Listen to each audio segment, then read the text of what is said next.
Academy episode 36. Certainly there are going to be some technicians that say, hey, I've already gotten, hornswoggled into doing this great big purchase of tools.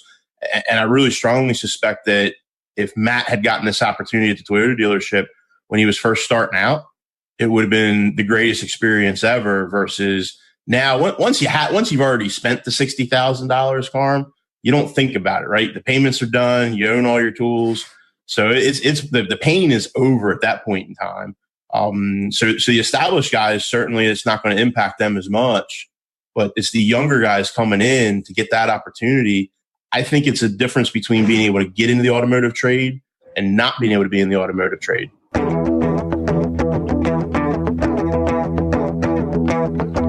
Welcome, automotive aftermarketers, to a Remarkable Results Radio Town Hall Academy. Listen to learn just one thing from today's episode on your journey to remarkable results.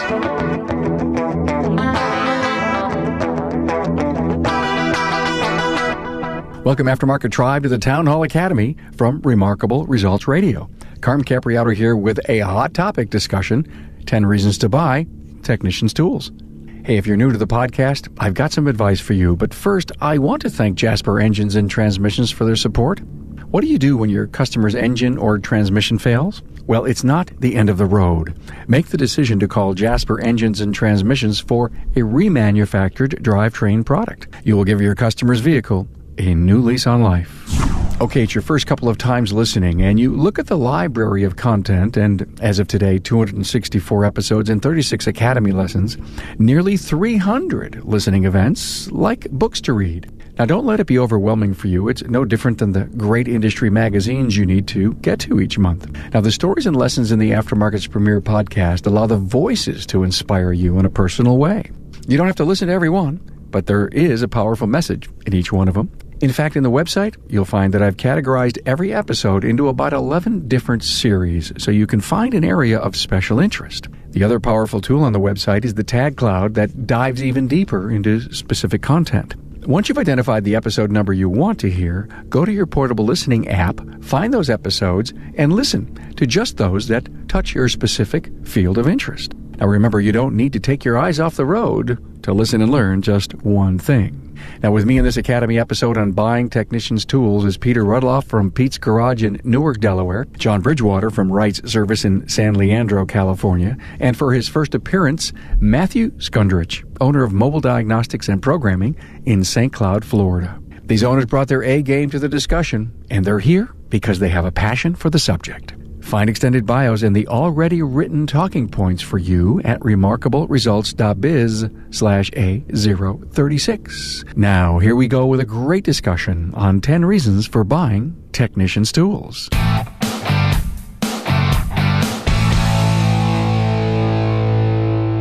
So here's how this whole thing started. Pete writes an article for Auto Inc. magazine. I read it. I saved it. And then Matt Skundrich writes this rant, everybody, in Facebook. And it goes on for pages and pages and pages. And I said, ooh, Pete and Matt. And then, of course, John said, hey, I'm all on this thing. But Pete, in your article, the key, one of the key, your first pointer was, well, this is tradition. So this is what we have to keep doing. Yeah. So, and a lot of traditions are based on, ill thinking, basically. So you've got this tradition of the technician supplies their tools in order for them to come to work, and the shop owner just supplies a roof, right? Well, this is the only trade really that's expected of anybody. You don't go into any electrical, plumbing, those kind of trades. Your carpenters, they don't show up with a tool belt. They get handed a tool belt when they show up every morning to work. Their employers supply them the tools they need to do their job. And for some reason, somehow auto mechanics got tricked a long time ago into thinking they need to invest tens of thousands of dollars into having the tools in order for them to do their job. And it's really just backwards thinking. And it not only does it hurt the technician, but it hurts the shop owner ultimately, because somebody's got to pay for those tools. And even though it looks like it's the technician that's paying for the tools, it's the shop owner that's ultimately paying. Because the shop owner's got to pay the kind of wage, so the tech will have some money to invest. And I would love to be around, Matt, I would love to be around the kitchen table when that tool bill has to be paid either weekly or monthly, and the wife says, you really needed that $500 tool? No, you should see it when the Consult 3 Plus scanner showed up on the door, and she's like, how much was that box? I'm like, you don't want to know. I mean, it was like $7,000, and I was like, I have to have this. But wait a minute. Now, I know you have your own company, Matt, but is this before that? Well, okay, I didn't buy the Consult before that, but I bought a J-Box before that, and it was $3,000 for the Bosch MasterTech VCI at the time because it came with some software. Because at the time, the shop didn't have an updated scanner, and I got sick of watching work go away. And I said, forget it. If I'm going to make $10, I'd rather make $10 and spend the money on the tool, because eventually, if I leave, the tool's mine. I can make money with it forever. Thank God for the tool companies, and this is no disrespect at all, because they're still going to sell a ton of tools, and they're still going to invent some great tools and give us problem-solving, devices to make our lives easier. But what's the interest rate on that? I mean, there's a factor, Pete, right? Absolutely. A lot of times you're talking 10, 15, maybe 30% interest on top of the tools that you buy. And even when you get a deal where the tool truck guy will say, well, I'll hold it on the tool truck account for you, and you just pay me $25 or $50 a week or something, you're paying a super premium for a tool, which builds in that, that interest into the cost of the tool, so that he's making additional money on the tool. Somewhere along the line, the owner is paying for it. And I want to tell everyone that Pete buys the tools for his techs. Yeah, we supply every tool for our technicians. Right? John, how about you?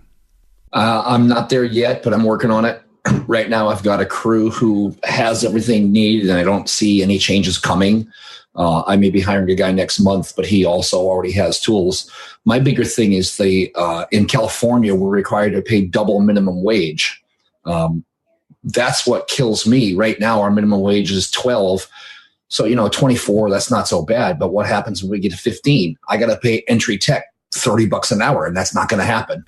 And so you will maybe, John, figure out that there is a line that you're going to cross in the next, you hire an entry-level tech, and that person doesn't have the kind of tools. Will that be the decision that says, okay, I'm investing? Yes, absolutely. If I need an entry-level person who I want to grow, there's a whole topic into itself, too, is growing our techs, because we're not going to be able to start hiring journey techs anymore. But yes, absolutely. When I hire an entry-level tech, I will be providing his tools. That's a great question, Matt. Let me ask this to you. He said the word journey tech, Matt. Let's assume that you are at that level, and I know you are. And you say, for example, you go to a shop, you've got this huge investment, and they say, don't worry, Matt, you leave your tools at home. We have our stuff. And you say, whoa, wait a minute. These are mine. These are my children. Is that a factor? It's funny you bring this up. I was looking at applying at the Toyota dealership near me, and they provide the toolboxes, the ratchets, sockets, everything. And I was like, how do you guys live with this?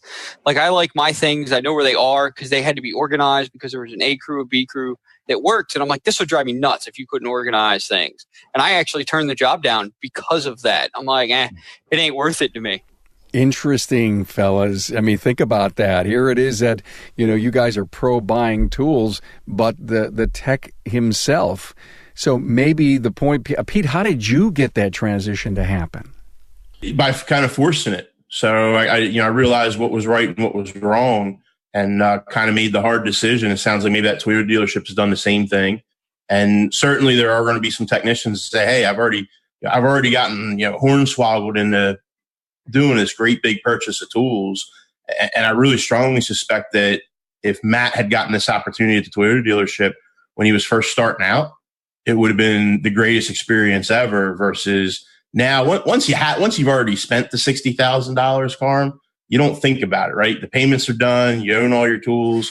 So it's the pain is over at that point in time.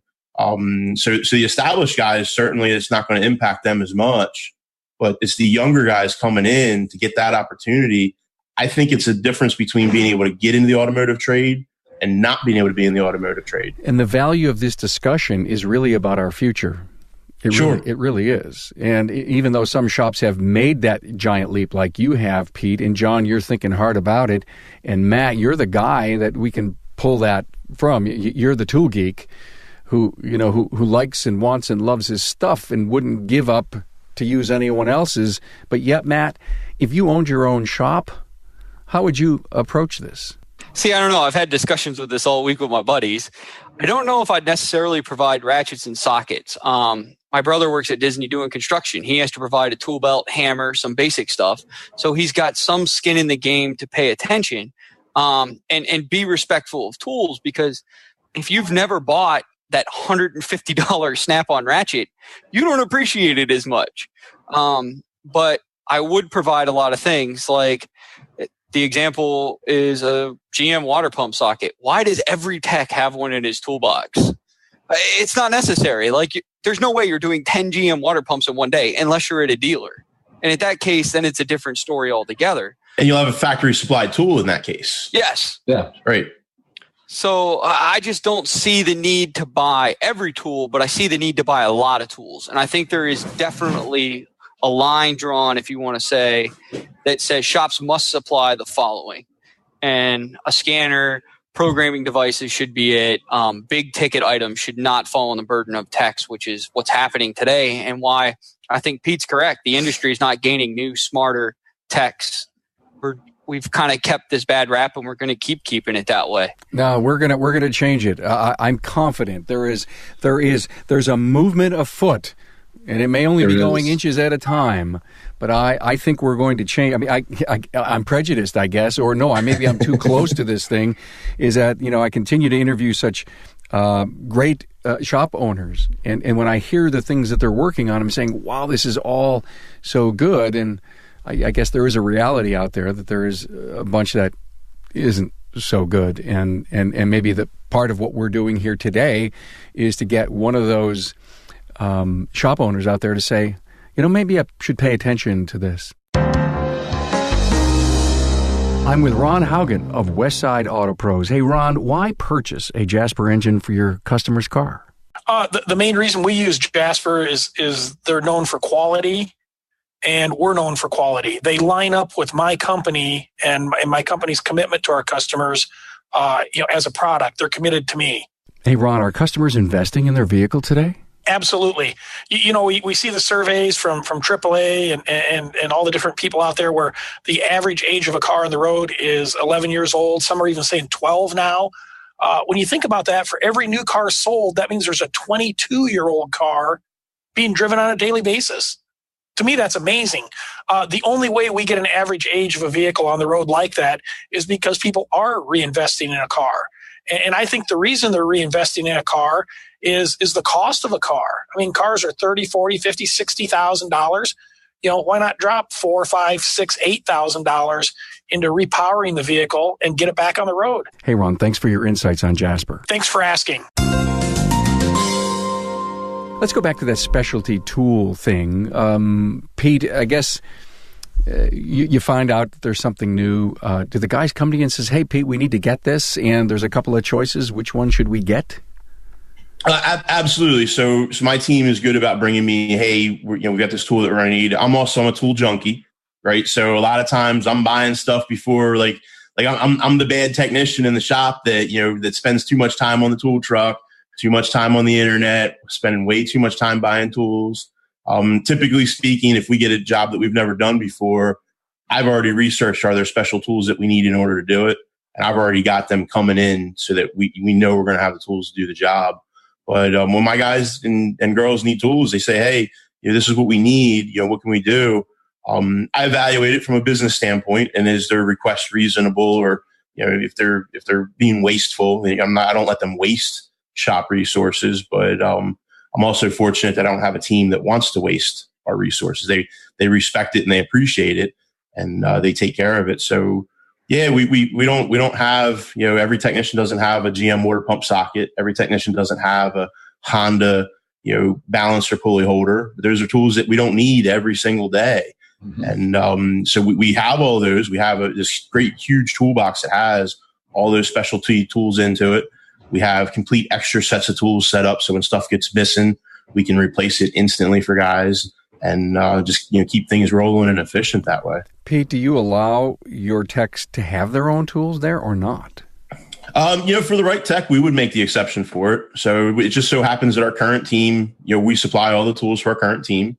If we decided to expand out with a technician who made sense to fit, that would fit our team, and they had all their own tools, certainly we would make, an exception there and bring them in and, let them have their own toolbox. If they've already got them and they paid for them and et cetera, then, I can understand them wanting to keep their tools. John, how far have you thought about bringing on a tech that you're going to supply tools to? For example, a young grad that you interviewed, and you say, my God, this guy was the top of his class. I have a great feeling about him. We're adding to our team. What would your investment be? Have you thought that far ahead?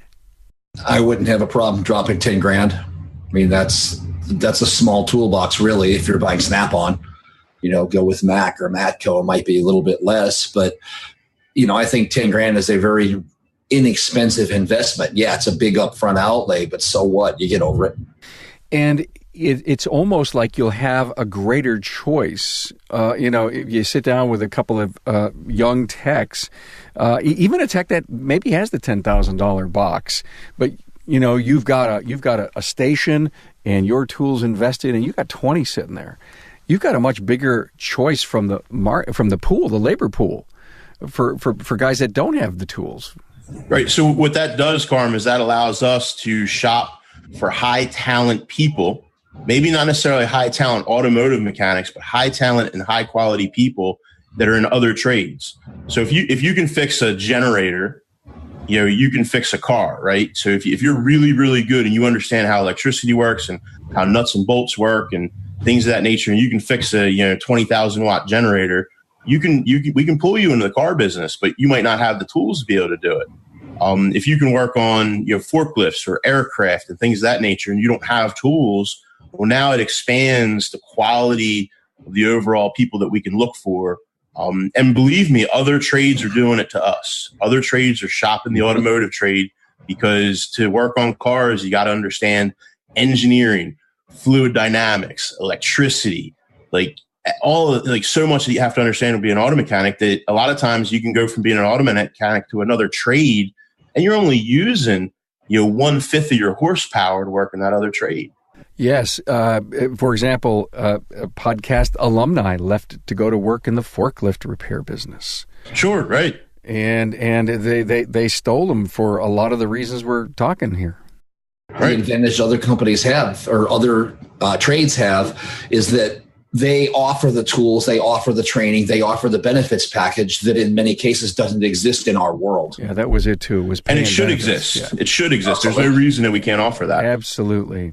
Now, if I was new, young, just finished UTI, because I went to UTI, and I had just graduated, even if I had spent money like I did on tools, and I met somebody like Pete or John, and they were like, look, man, we will provide you tools. You come here, we provide training, we provide this and this and this. I would have just said, okay, I'll be there tomorrow. Like, if there's shops out there that can hire these young guys and provide the training that we're not getting in the aftermarket, in my opinion, especially in the Orlando area, I mean, there's not a lot over here. They could hire some really sharp young guys from these schools and get big dollars savings, because you can hire a young tech, train him to be a top A tech.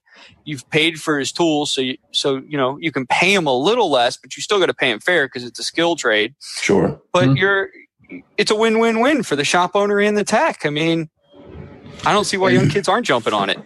And if you look at it from the standpoint of an ESO as well, which I kind of have two feelings about this, but as an ESO, if I'm providing my tools or the tools for the technician and they want to leave, it's harder for them to go anywhere. Certainly. Now, eventually that won't be the case, I think, as this catches on, but certainly early adopters, it's another advantage for early adopters of this kind of philosophy is it helps lock your team in. It gives them one more reason to stay and makes it harder for them to find a good place to go to. So it's all about making your shop a better shop. Let's talk about the personal stress of not having the big payment, Pete. Have your guys ever come up to you and says, man, just thanks for doing this. I don't have to face the payment and worry about where I'm going to get the money for the next tool? So my current team are people that I pulled from outside of the automotive trade, and they don't have really good perspective of what it's like to have to make that payment on a regular basis. One of my guys has a little bit of perspective because he was in another shop for a short period of time. He was at my shop and he left and he came back. And while he was gone, he had to buy some tools, and it was kind of a shell shock thing for him. He had some figuring out to do in that regard. It's one of those deals where they appreciate it for sure. And I'm not sure my team has as much appreciation as somebody that's had to do it would. Slight savings in labor costs. Yeah. So from an economic standpoint, you can pay a technician a little bit less money than you would pay a technician that has their own complete tool set.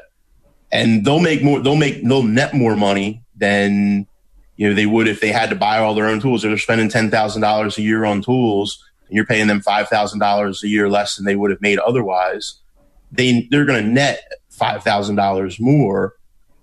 You're going to save $5,000 more. So it's a win-win-win. Let me add another thought to that too. I have a guy who I challenged to write a goal poster. So he did, which was really cool because I didn't think I'd get it from him, but he did it. Part of his goal was to get some stuff paid off. So he paid off the tool truck and managed to buy himself a motorcycle, brand new Harley. And He's been a much better employee when he doesn't have that debt hanging over him anymore. Right. You feel like you're working for tools. Yeah. So that's tough. I've been there. I've been the technician spending $350 a week on tools. So I know what that's like. I know the heartache of that and the stress of that. Let's talk about efficiency. Is there going to be a higher degree of efficiency because you have that locked down cabinet, the process, the right tool in the right place at the right time, because that's your driving force? I worked at one shop for a little bit. It's probably the best shop I ever worked at. He very much reminded me of Pete. If you needed a specialty tool, he had it. I mean, we did BMWs to Lamborghinis, cars I'd never worked on. And matter of fact, my first job was a clutch in a Maserati coupe. I'll never forget it. It was a nightmare job. But he had all the special tools for it. And I would say the biggest problem I had, not knowing where the specialty tools were or what to look for, because eventually the little plastic case that tells you there's the GM water pump on, or hey, this is the part number for the Ford Mercury Mariner 3-liter to pull that pulley off to do the water pump, it's gone. So I wasted a lot of time in the tool room being young and inexperienced because the guys were like twice my age working there and they'd all been there 20 plus years. They knew what this stuff was. So if I didn't go and ask like, hey, is this tool? Because it kind of looks like the picture, but I'm not 100%. There was times where I'd waste an hour looking in the tool room. So I'd say it could go both ways. So we have a system for that, Matt. We categorize all of our special tools, and then we have special, like all of our drawers are numbered and our shelves are numbered in such a way that, that tool lives in this particular spot. So there's a master sheet that you can flip through and go, all right, this tool lives. And we, number one, we own this tool, right? It's somewhere here in the shop, and this is its location in the shop of where it's supposed to live. We're sometimes it migrates, but typically it's where it's supposed to be. So. And for us, the organization is a work in progress. So having a specialty tool because you're going into a new platform or there's a new specialty tool out really probably builds loyalty from the team because you're willing to invest in it so that you can pay the guy to do his job. Well, so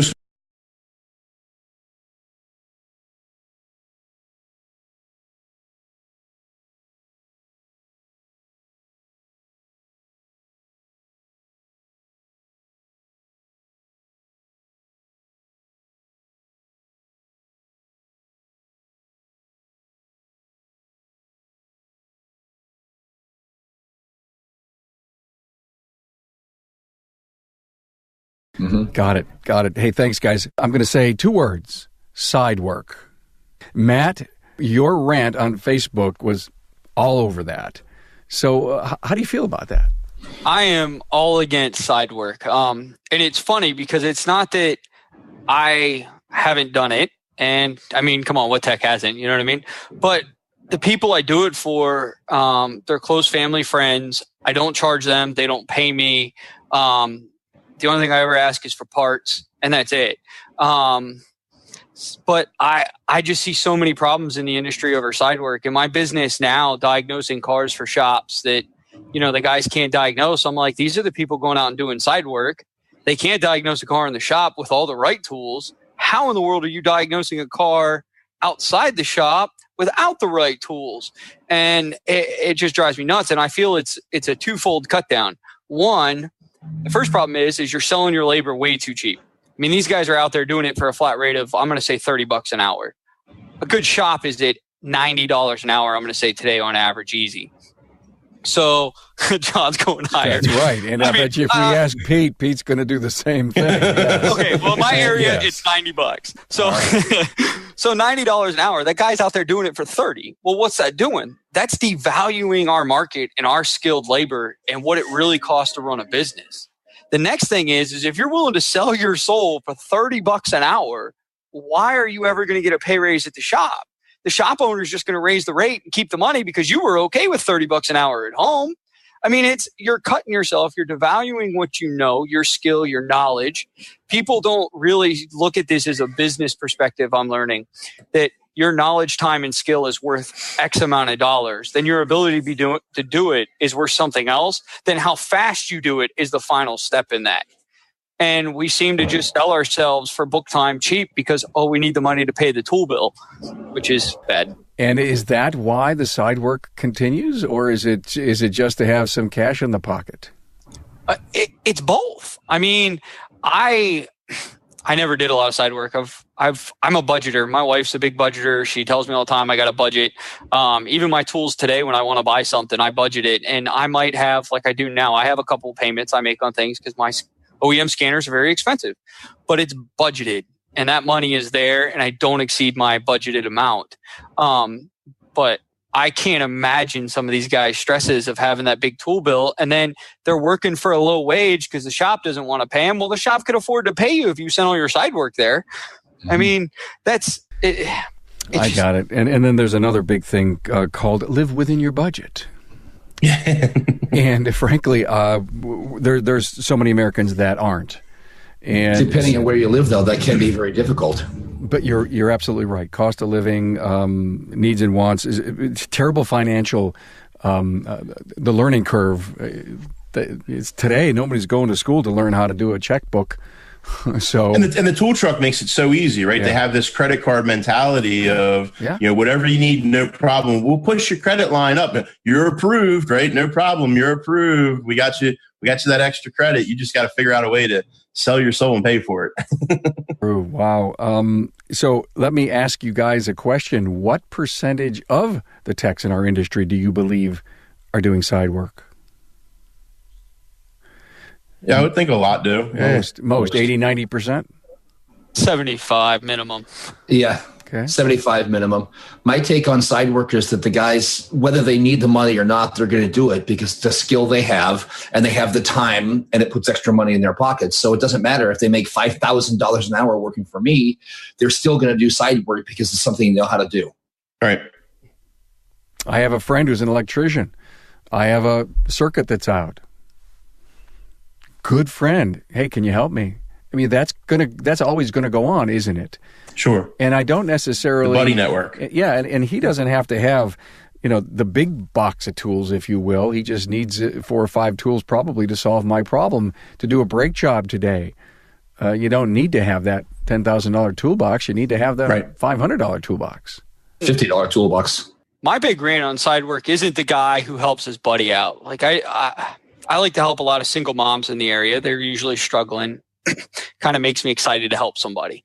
And I don't get to turn wrenches very much anymore. It's just diagnostics. So an occasional brake job, I'm all for it, But at the same token, I don't schedule it every weekend. When I'm talking about side work, what I'm defining as side work is that's that guy that comes home on Friday, there's 6 cars in the driveway. He works till 2 a.m. Saturday morning, 4 more cars, 5 more cars in the driveway. Sunday, 4 or 5 more cars. Then he goes work all week. I'm like, how do you care for your kids, your wife, your family? I mean, this brings a whole nother debate about, why the divorce rate's so high, because nobody spends time with each other anymore. I mean, I love having my weekend with my 2-year-old and 4-month-old son. There's not enough money to pay me to take that away anymore. Before I had Pete's Garage, I was that guy. So I would work at the dealership 8 hours, and I would go work 8 hours every evening working on cars just about. And, as much of a shame as that might be, it allowed me to pay for creating Pete's Garage too. So it's kind of, that's tough situation there, because I know for sure if I left Pete's Garage and went back to work at a shop, I probably would do side work again. So the money was good, and I enjoyed it. And now, granted, now I am a dad and a husband and all those other things that I wasn't then. So then it was just me. So it was really just about making money and setting up my future then. I certainly don't work nearly as hard now as I did 20 years ago. Same here.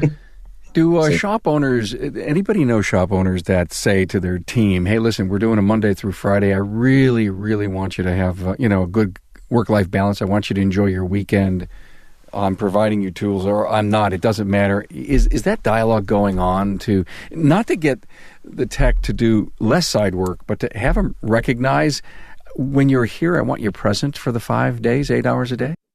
Right, yeah. So we're a 5-day-a-week shop. We don't do Saturdays, Sundays. We don't do late nights. I want my team to have their weekend and do what they want on their weekend. We take lots of holidays off too at my shop. And so take that time. And, if you want to spend it with your family, that's great. If you want to spend it at a second or third job, that's great. If you want to spend it doing side work, that's great. So long as it doesn't impact my shop. And it typically won't, because people that are working for somebody doing side work at a $30 an hour rate, they're not doing it for people that could ever possibly afford my shop. Bingo. And you know what, John and Matt, you just said that. Don't do the side work, bring it here. They're not going to pay $90, $110, $120 at that shop. Am I right? I agree, but here's the catch-22. If you could get the industry standard to stop doing it, these people are going to have to pay it, right? Because nobody's going to fix their car. And even the shops that are starting out that are cheaper labor rates, because I understand, I'm using $9 an average. So there's shops that are 60 and there's shops that are 150 in this area. And I get that. But if you could stop the $30 an hour guys to help boost the $60 an hour shops, maybe then that shop can afford to go to Vision or send techs to Vision because they had more income. I don't know. I dream big, but yeah, you know what? I totally agree, but I also think it goes deeper than that. This isn't the forum for that, but I think business management and marketing and working on your business, not in it, is an awful lot to do with the guy who's at 60 and struggling. I mean, it's more than side work at that point. Agree. Wow, and we could go on ad nauseum about that. Wow. Retention, Pete, you may have brought that up a little earlier, about having a guy think twice before he would leave you. Is that a factor? Well, I think in today's day and age, it takes more than money to keep an employee working for you. So money is a factor for sure.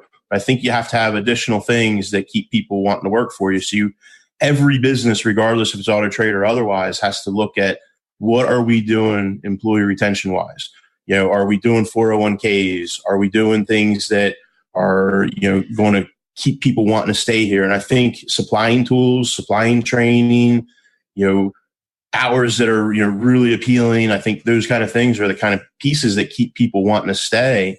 And certainly with the tools, it makes it harder for a technician to leave in today's day and age right now. If the shop supplies all the tools, that's, a couple $100 a week difference that they need to account for in their paycheck if they're going somewhere else. If they're moving to another shop, they're looking at a minimum $100 a week in tool payment, and a lot of times more in the $200 to $300 a week range. So if they want to keep their tool supply, rolling and growing, I think that it would give a lot of guys pause to say, hey, this is a pretty good situation. Why am I even looking at other stuff? Because this works here. My boss supplies what I need. I get lunches, 3 to 5 times a week. And, we get to do things the way we want to do them, do quality work on cars. I think that people just overall, who wouldn't want to work in that scenario? John, could you guess what an average weekly payment from one of your techs is? From that, but I'm with Pete. It's going to be at least 100 for anybody that's got anything worth anything. All right, so that's $5,000. Pete, I heard you mention 200. That's $10,000. All right. Wow. A year, right? A year. Bingo. Yeah. Right. So a year. So that starts really adding up. You're talking in a 5-year span, tech spending $50,000 a year on tools. Mortgage, property taxes, car payment. So right. So groceries. A lot of times the technician spends more on tools than they spend for any of their other bills that they're working with. Sometimes if you got a nice house, maybe your mortgage is more, but there's also going to be scenarios where you're paying more for tools than you're paying for, your apartment or, the house that you live in. So, which is crazy. Do the wives really know what that payment is? Yes. Not only do they know, but they complain daily. So this is a funny aside related to this. I had a technician buddy of mine that I worked with 20 some years ago at a Jeep dealership. And he used to have his tool payments that he owed to the tool company, not to the tool truck guy, the tool company payments mailed to the dealership that he worked at so that his wife wouldn't know. And one day she stopped by, right? Yeah, right. So you see where this is going. One day she stopped by and saw this big giant toolbox that was 2 weeks old. And she went as off on him as you could possibly imagine, yelling, screaming, making a big scene about it. It was on an $8,000 toolbox. And cool as a cucumber, he sat and he looked at her when she was done yelling, and he said, "It's a loaner toolbox." Right? Oh, man. My jaw hit the floor. I couldn't believe it. And she said, "It's a what?" He said, "Well, it's a loaner toolbox." And she said, "Well, what are you talking about?" He said, "Well, I damaged one of the drawers on my toolbox, so I had to send it out and get it fixed." And she ate it up. So here we are now on top of all the tool bills. We're lying to our spouses about that kind of stuff. But he sold it to her. And then 2 weeks later, he told her that the toolbox was not fixable and he had to get another toolbox. And she ate it up. It's a drug habit. Right? Yeah, right. It is really. Yeah. It's crazy. So if I hadn't watched it happen, I wouldn't have believed it. Wow. And he learned how to lie from Michael Corleone. Yeah. That's funny. I was married approximately 3 weeks. I was working at a tire store, believe it or not, as their lead tech. And the Snap-on guy had come by one day, and he had a toolbox, brand new. And I'd been looking at buying a new toolbox, and he hadn't locked it. And the drawers all came open. They were all dented. So, of course, it was a huge discount.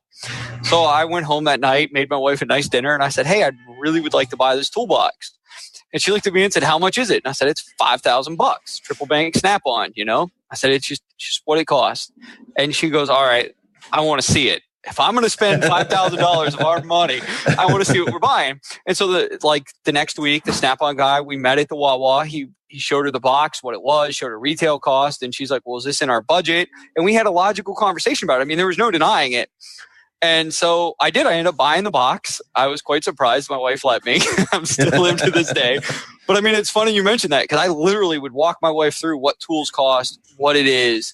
And then when, and she'd be like, "I can't believe you can afford this on what they're paying you." And I'm like, you have to make it work. So it was what it was. Guys, did you just hear what he just said? You have to make it work, right? Yeah. No, did you hear? Right. Me and the wife are partners in this stuff. Oh, yeah. I mean, is that 1% of the industry, right? Probably less than 1%. Yeah. Wait, listen. 3 weeks I was married. 3 weeks. Oh my God. Well, yeah. All right. I understand. Still, I wanted to keep things happy. You wanted to stay married. Yeah. I got it. Hey, listen, I think we have really done justice to the subject, and we could go on and on. But I love the fact that we covered so much ground in about 38 minutes. Guys, let's end this. I want to give you all the last word. Guys, loyalty. Let's cover loyalty once again. By buying tools, are we going to create a more loyal tech to the business? John, I'll let you go first. I think we will have some loyalty, but that's not going to be all of it. It's going to be the whole package. It's going to be tools, lunches, dinners. One of the things we did a couple of weeks ago was went out for dinner after a good month. The guys appreciated that a lot more than all the monetary stuff I do for them. So, yeah, the tools are a part of it, but it really is going to be everything you put together. Got it. Thanks. Matthew. I'm with John on this. I think if the shop's already doing the other stuff and you throw tools on top of it, that tech's never going to leave.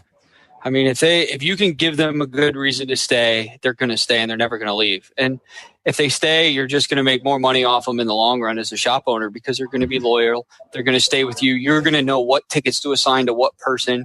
From a business standpoint, I think it's kind of a no-brainer. Thank you, Peter. Thank you so much for bringing this subject to us. And thanks for anchoring, man. Always. Your last word. My last word is kind of twofold. My first message is going to be to the technicians that are out there that are buying your own tools.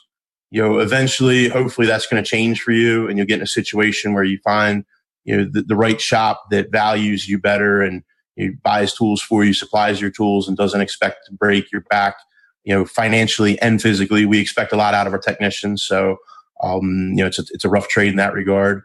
But those of you that are buying your tools, get them paid off, man. Start learning how to pay cash for those tools so that you'll make better decisions overall. And for the shop owners that aren't buying tools for your technicians, start thinking about it. You're going to attract better people. You're going to attract more loyal people. And economically, you're going to save money. The numbers don't lie. Economically, it's what's best for your shop. So in the best interest of your shop, supplying tools is got to be a high priority. And Pete, can I add something to that? I want to bookend that about the future technicians that are coming out. And if we're going to recruit them into the industry, which we have to, the science, technology, engineering, and math kids that are coming out of all the trade schools, it'd be cool to sit down in an open house at a college saying, you don't need that investment to come to work for me. That's right, got absolutely. to be a draw. Absolutely, right. So that's got to be something that'll attract the top talent. The top talent. Well, hey guys, thanks so much. Appreciate it. Town Hall Academy. Another great subject. Another great week. Appreciate it. Enjoy your weekend. Always great job, Carm. Thanks. Good talking with you guys. Thanks, guys. Beautiful job, guys. Thanks. Thanks for being on board to listen and learn from the premier automotive aftermarket podcast. Until next time.